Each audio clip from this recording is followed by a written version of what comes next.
அனைவருக்கும் வணக்கம். Welcome to Dharma academy. இந்த வீடியோவில் நம்ம பார்க்க போகிறது ஜூலை 14ஆம் தேதிக்குண்டான கரண்ட் அஃபேர்ஸ் தான். முதல் வினா, ஜூலை 12, 2025 அன்று குடியரசுத் தலைவர் நியமித்த நியமன எம்பிக்களின் எண்ணிக்கை என்ன? குடியரசுத் தலைவர் பார்த்தீங்க அப்படின்னா கீழவைக்கு 2 நபர்களை அவரால் டைரெக்டாக நியமனம் பண்ண முடியும். மேலவைக்கு 12 உறுப்பினர்களை அவரால் டைரெக்டாக நியமனம் பண்ண முடியும். ஓகேங்களா? ஸோ அதன்படி ஜூலை 12 எத்தனை பேரை நியமித்தார் மேலவைக்கு? ஆன்சர் 4 நபர்களை நியமனம் பண்ணியிருக்கார். அதற்கான அறிவிப்பை அமைச்சகம் வெளியிட்டிருக்கு. ஓகேங்களா? நாடாளுமன்ற மேலவைக்கு தான் நியமனம் பண்ணியிருக்காரு. ஸோ இந்த நியமன எம்பிக்கள்லாம் எதன் மூலம் தேர்ந்தெடுக்கப்படுவாங்க அப்படின்னா, கலை, அறிவியல், சமூக சேவை, கல்வி, சட்டம் உள்ளிட்ட துறைகளில் சிறந்த பங்களிப்பை கொடுக்குற நபர்களை தேர்ந்தெடுத்து மத்திய அரசு குடியரசுத் தலைவருக்கு பரிந்துரை செய்யும். அவர் நியமனம் பண்ணுவார். ஓகேங்களா? அரசமைப்பதோட 80வது பிரிவு இருக்குல்ல, 80வது பிரிவின் 1வது உட்பிரிவின் துணைப்பிரிவு ஏ மற்றும் 3வது உட்பிரிவின் கீழ் வழங்கப்பட்ட அதிகாரங்களை பயன்படுத்தி குடியரசுத் தலைவர் இவங்களை நியமனம் பண்ணுறாரு. யார் யாரை நியமனம் பண்ணியிருக்காரு அப்படின்னு பார்த்தீங்கன்னா, முன்னாள் வெளியுறவு செயலராக இருந்த ஹர்ஷ்வர்தன் ஸ்ரீங்க்லா அப்படிங்கிறவரை நியமனம் பண்ணியிருக்காரு. இவர் 1984ஆம் ஆண்டை சேர்ந்த ஒரு வெளியுறவு பணி அதிகாரி. 2020லேருந்து 22 வரைக்கும் வெளியுறவுத்துறை செயலாளராகவும் இருந்திருக்கிறார். 2023 G20 இந்திய தலைமைக்கு ஒருங்கிணைப்பாளராக செயல்பட்டிருக்காரு. அமெரிக்கா, தாய்லாந்து, வங்கதேசம் ஆகிய நாடுகளுக்கு இந்திய தூதராகவும் இருந்திருக்கிறார். அடுத்த நபர் மும்பை பயங்கரவாத தாக்குதல் வழக்கில் அரசு தரப்பு சிறப்பு வழக்கறிஞராகவும் இருந்திருக்கிறார். உஜ்வல் நிகம் அப்படிங்கிறவர் பாஜக சார்பில் போட்டியிட்டு தோல்வியும் சந்திச்சிருக்கார் எலெக்ஷனில். அதனால் இப்போ நியமன உறுப்பினராக போட்டிருக்காங்க. அடுத்தது கேரளாவை சேர்ந்த பாஜக மூத்த தலைவர் சி சதானந்தன் அவர்களை நியமிச்சிருக்காங்க. தில்லியை சேர்ந்த வரலாற்று ஆய்வாளரான மீனாட்சி ஜெயின் அப்படிங்கிறவங்களும் போட்டிருக்காங்க. தில்லியை சேர்ந்த வரலாற்று ஆய்வாளர் மீனாட்சி ஜெயின் அவர்களையும் நியமிச்சிருக்காங்க. ஓகேங்களா?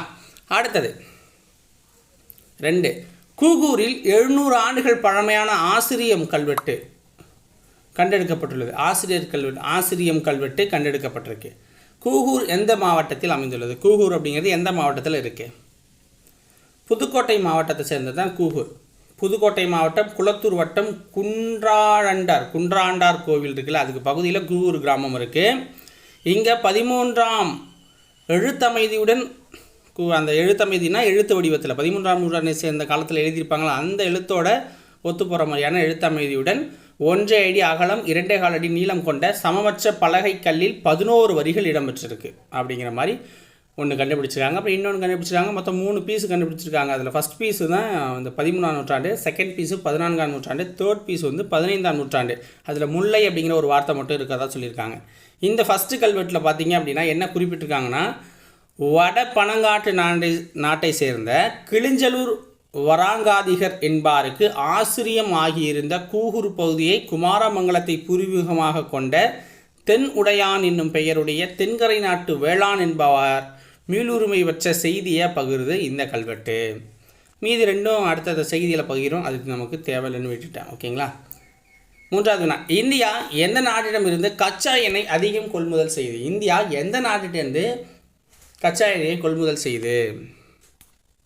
ரஷ்யா கிட்ட இருந்து அதிகமாக இருக்குது. இதுக்கு முன்னாடி பார்த்தீங்க அப்படின்னா அரபு நாடுகள்கிட்டேருந்து நம்ம இந்தியா அதிகமான கச்சா எண்ணெய்களாக வாங்கிட்டு இருந்தாங்க. ஓகேங்களா? உக்ரைனுக்கும் ரஷ்யாவுக்கும் போர் ஆரம்பிச்சது 2022. ஸோ அதுக்கப்புறம் பார்த்திங்கன்னா எல்லா நாடுகளுமே ரஷ்யாட்ட பொருளாதார தடை விதிக்கும் போது ரஷ்யா மலிவான விலையில் கச்சா எண்ணெய்களை கொடுக்க ஆரம்பித்தாங்க. ஸோ அதன்படி பார்த்திங்க அப்படின்னா இந்திய நிறுவனங்கள் எல்லாமே ரஷ்யா கிட்டேருந்து கச்சா எண்ணெய் வாங்குறதுக்கான முடிவுகளை மேற்கொண்டுச்சு. அதுக்கப்புறம் பார்த்திங்கன்னா இந்த 2022 இந்த போக்கு மாறி இப்போ ரஷ்யா ஃபஸ்ட் பிளேஸில் இருக்குது இந்தியா வாங்குறதுல. 2வது இடத்துல ஈராக் இருக்குது, 3வது இடத்துல சவுதி அரேபியாவும், 4வது இடத்துல ஐக்கிய அரபு அமீரகமும், 5வது இடத்துல அமெரிக்காவும் இருக்குது. ஓகேங்களா? இதில் ரஷ்யா 20.80 லட்சம் பீப்பாய்கள், ஒரு நாளைக்கு 20.80 லட்சம் பீப்பாய்களை இந்தியா வாங்குது. 2வது ஈராக்கிட்ட 8.93 லட்சம் பீப்பாய்கள் வாங்குது. 3வது இடத்துக்கு சவுதி அரேபியாட்ட 5.90 லட்சம் வாங்கும். அடுத்தது 4 சொச்சம். அடுத்தது அமெரிக்கா கிட்ட 3 சொச்சத்தில் வாங்கிட்டு இருக்கோம். ஓகேங்களா? இது ஒரு நாளுக்கு உண்டான கொள்முதல்.